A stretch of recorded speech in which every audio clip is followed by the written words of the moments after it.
Hey guys, KDOT357 coming to you here this morning, Wednesday morning, May the 23rd.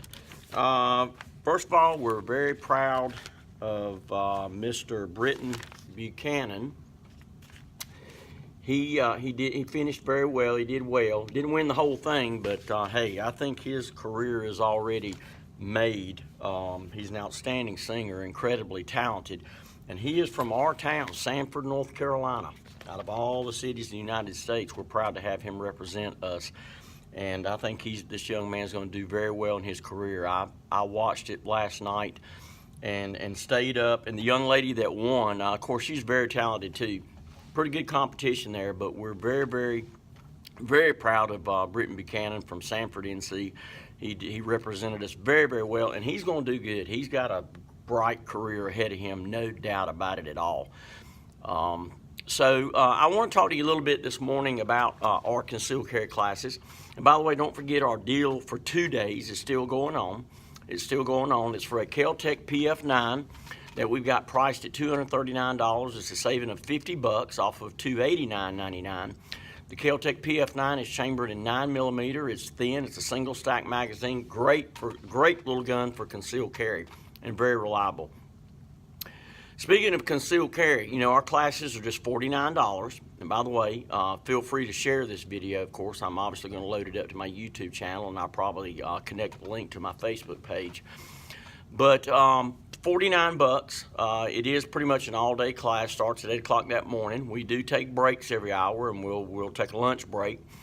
And usually we finish up about 5:30 or somewhere in the afternoon.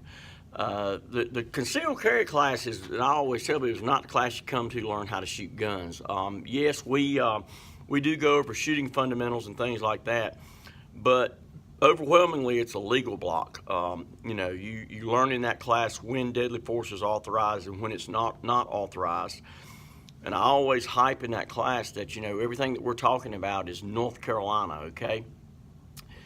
I'm not sure what may happen in Montana, this, that, and the other, given a certain set of circumstances. For example, you know, we have Castle Doctrine law that was implemented in December 2011 in North Carolina, which basically says that if you find an unlawful intruder inside of your home, that it is implied that your life is in imminent danger of death or serious bodily harm. In some other states, they do not have Castle Doctrine. So you may say, well, how do I defend myself against an unlawful intruder? You'd have to articulate why you thought that your life was in imminent danger and that you felt the need to use deadly force.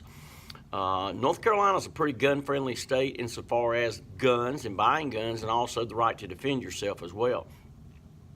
And also I tell students that open carry, which you know, means that you've got a gun in a holster and it's in plain view for anyone to see. It's not concealed. Open carry has been legal in North Carolina since 1921. And I find that a lot of times our students do not realize that open carry is legal. So sometimes I'll have students say, well, Kevin, if I can open carry, then why am I taking a concealed carry class? Real simple. To me, I think, anyway, my opinion, is that, for instance, I'd rather go in Walmart and have a gun concealed, able to defend myself or defend my family. I'm not offending anyone, any of the gun haters out there. I'm not offending anyone, and nobody even knows that I've got a gun on me until the time that I actually need it. And of course, I always say, if you're ever going to need a gun, when are you going to need it? You're going to need it right then, right now. So get used to carrying a gun on you. If you've got that concealed carry permit, that's what the concealed carry permit was designed for. It was designed for you to carry a gun concealed on your person, not to leave it in your car. Can you imagine being in a restaurant or somewhere with your family and all of a sudden you've got this knife-wielding lunatic that comes in the restaurant and comes towards you and your family, and you're not going to be able to call a timeout, you know, and go out there and get your firearm. No, you're going to need it right then, right now. And can you imagine how awful you would feel if something happened to your family and you had the opportunity to have that gun on you, but you did not? A lot of people take concealed carry and they say, well, you know, I'm not ready to carry a gun concealed on my person yet. I want to carry it with me in my vehicle because if I get stopped to go through a license checkpoint, I don't have to worry about being legit. And that is true. That's fine and dandy. But once again, folks, if you are ever going to need a firearm, you're going to need it right then, right now. So you need to have immediate access to that gun. It's just the way it is, okay? But we invite you to come to our class. You'll learn a whole lot. Like I said, it's mostly a legal block, and there is a test at the end of the day. It's 15 true, false, and 5 multiple choice. We've taught close to 13,000 students in concealed carry. Myself, my wife, Lori Ann, and Jeff Wiggins, who's an Army vet. I'm a 15-year law enforcement officer, and we would love to share our knowledge with you and make you a better trained person when you leave that range. And I always ask my students, I said, if you're going to carry a gun for defense, how long should your training be for? It should be for the rest of your life, or as long as you're going to carry a gun for defense.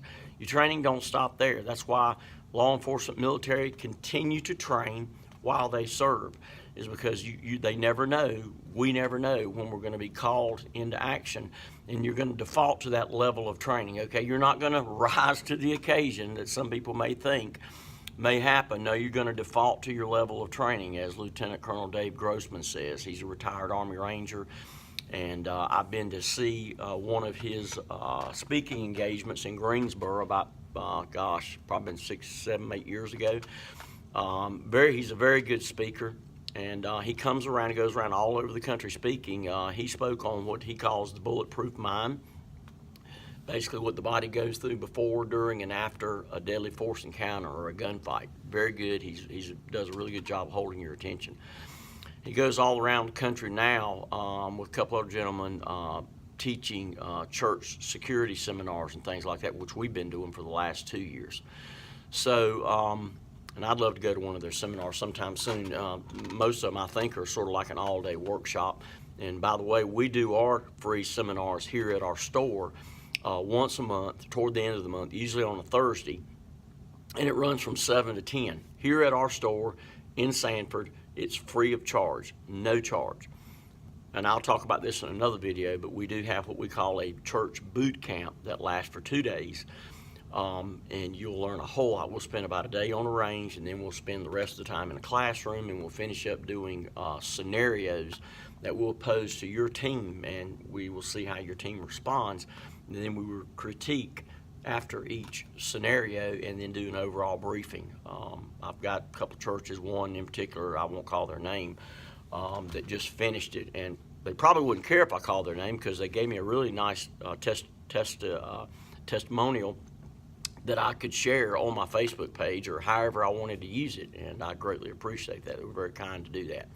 So we're coming up on about 8 minutes. I'm going to go ahead and close this because we're getting ready to open just in a little bit. But yeah, we invite you to come to concealed carry. You'll learn a lot, and you will be empowered to defend yourself. But not only that, you'll be armed with knowledge to know that you can't just, for instance, shoot a trespasser, okay?